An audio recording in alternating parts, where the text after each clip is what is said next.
I spent nearly 30 years building that house.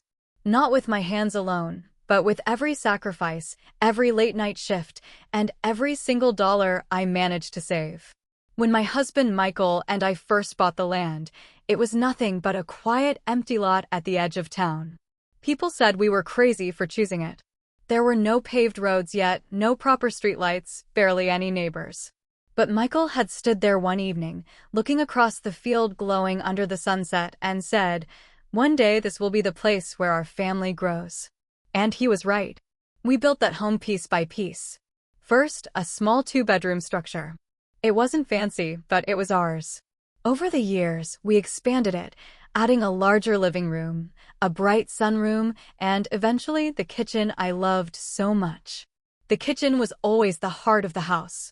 It was where Daniel, my son, used to sit on the counter as a little boy while I cooked dinner. His legs would swing back and forth as he asked endless questions about everything from school to why onions made people cry. I remember the way he would sneak pieces of bread when he thought I wasn't looking. "Mom, just one more," he'd say with that mischievous smile. Michael used to laugh and say, "That boy's going to eat us out of house and home someday." Those were the days when the house felt alive.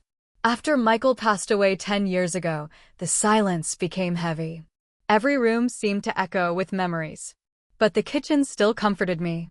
Cooking Daniel's favorite meals kept me close to the life we once had. When Daniel met Lily, I truly believed life was giving our family a new beginning. Lily was charming when I first met her. She had bright eyes, a confident voice, and a way of speaking that made people listen. Daniel looked happier than I had seen him in years. Seeing him smile again filled my heart with relief. When they announced their engagement, I welcomed Lily into our family without hesitation. "You should both move in here after the wedding," I told them. "Save your money for your future." Daniel hugged me tightly. "Mom, are you sure? That's a big offer." "This house was always meant for family," I said. At first, things felt wonderful. The house had energy again. Laughter filled the living room during dinners. Lily decorated parts of the house with small touches, flowers, new pillows, brighter curtains. I didn't mind. It was nice seeing the home feel lively again. But slowly, things began to change. It started with small things that seemed harmless at first. Lily began rearranging furniture without asking. One day I came home from grocery shopping and found my favorite armchair moved to the far corner of the room. "Oh, I thought it would look better over there," she said casually. I forced a smile. "Well, if you like it." Then the kitchen changes started. She replaced my spice rack with a modern organizer. My old wooden cutting board disappeared one day and was replaced with a shiny glass one. "It's more hygienic," Lily explained. Daniel always sided with her. "Come on, Mom," he'd say. "Times change." I tried to convince myself it wasn't a big deal. After all, families adjust.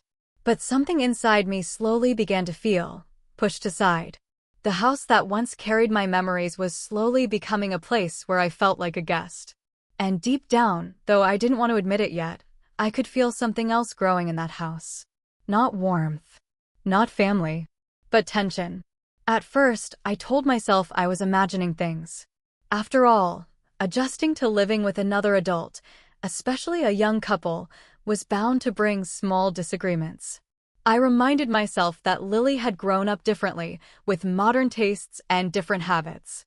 Maybe she simply wanted to make the house feel like her own. But the changes didn't stop.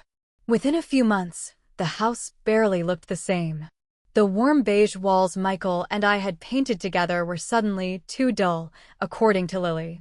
One weekend, she and Daniel repainted the living room in a cold gray color without even mentioning it to me beforehand. When I walked in and saw the change, I paused. "Oh," I said quietly. Lily smiled proudly. "Isn't it better? Much more modern." Daniel looked at me expectantly. "It looks great, right, Mom?" I forced a nod. "Yes, it's nice." Inside, though, something felt wrong. The living room used to feel warm and welcoming. Now it looked like something from a furniture catalog, perfect, but strangely lifeless. The kitchen soon became Lily's main focus. "This space needs a serious update," she said one morning while sipping coffee. I glanced around the kitchen I had loved for decades. The oak cabinets Michael had installed, the ceramic bowls we had collected during vacations, the little magnets Daniel used to stick on the fridge as a child. "What's wrong with it?" I asked gently. "Well, everything," Lily replied bluntly. Daniel laughed. "She's got a point, Mom." Those words stung more than he realized. Little by little, Lily began reorganizing everything. My pots were moved. My utensils were rearranged. The jars I had carefully labeled years ago suddenly disappeared into different cabinets. One afternoon, I opened a drawer and stood there confused. "Where are the wooden spoons?" I called out. Lily answered from the living room. "Oh, I threw those away. They were old." I felt my chest tighten. Those spoons weren't just old, they had been wedding gifts from Michael's mother. But I said nothing. Daniel had started repeating a phrase more often whenever small conflicts appeared. "Mom, it's not a big deal." To him, it truly wasn't. But to me, it felt like pieces of my life were quietly being erased. Still, I kept telling myself one thing: be patient. Families need patience. Unfortunately, patience has limits. And one day, that limit would be pushed far beyond what I ever expected. The day everything finally broke began like any other ordinary afternoon. I had gone to the grocery store earlier that morning, picking up fresh vegetables and chicken. Daniel had always loved my homemade chicken soup, especially on colder days. It was something I had cooked for him since he was a little boy. As I chopped carrots and celery, the familiar rhythm of cooking calmed me. For a moment, the kitchen felt like it used to. The sunlight streamed through the window above the sink, and the smell of simmering broth slowly filled the air. I stirred the pot gently, remembering how Daniel used to hover nearby as a child. "Is it ready yet?" he would ask every 5 minutes. Back then, the kitchen had been filled with laughter. Now it was mostly quiet. The front door opened suddenly. A few moments later, Lily walked into the kitchen. Her heels clicked sharply against the floor as she stepped inside. She stopped when she saw me cooking. Her eyes moved slowly across the counter, the stove, and the pot. "What are you doing?" she asked. I looked up, slightly confused. "Making soup. Daniel loves it." She crossed her arms. "Well, I was planning to cook tonight." "Oh," I said. "I didn't know." Her voice grew sharper. "You should have asked first." I blinked in surprise. "Asked?" Before I could say anything else, Lily suddenly walked to the cabinet and slammed it shut with a loud bang. "Get out of my kitchen," she shouted. The words hit me like a slap. For a second, I thought I had misheard her. "My what?" I asked quietly. "My kitchen," she repeated angrily. "You're always in here messing everything up."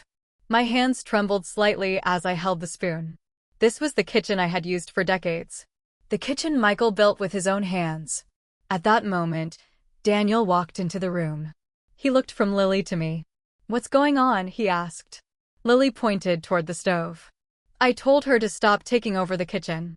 I waited for Daniel to say something, anything. Instead, he chuckled. Then he clapped slowly, like he had just watched an entertaining performance. "Well," he said with a grin, "someone finally said it." The sound of his applause echoed in the room. And something inside my heart quietly shattered. After that, I turned off the stove, placed the spoon down, wiped my hands, and walked out silently. I went in my bedroom and sat on the edge of the bed for hours, thinking about how my own home had become unrecognizable.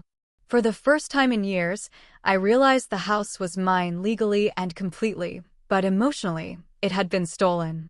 I knew then that I had to take action.